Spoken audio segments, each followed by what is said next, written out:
তোমাদের রাসূল প্যারে হাবিব সাল্লাল্লাহু আলাইহি ওয়াসাল্লাম বলছেন, ফজরের 2 রাকাত সুন্নাত এ পুরো দুনিয়া আর দুনিয়াতে যা কিছু আছে সব কিছুর চাইতে উত্তম।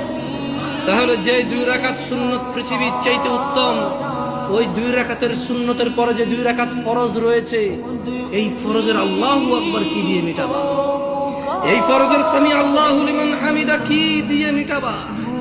কত টাকার মালিক হয়েছে তুমি নামাজের কাফারা দিবা?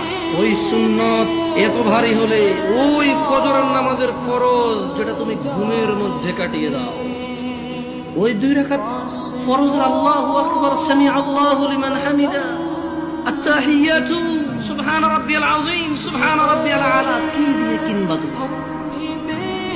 কি কয় টাকার মালিক হয়েছে যে 2 রাকাত সুন্নতে পুরো পৃথিবীর চাইতে উত্তম?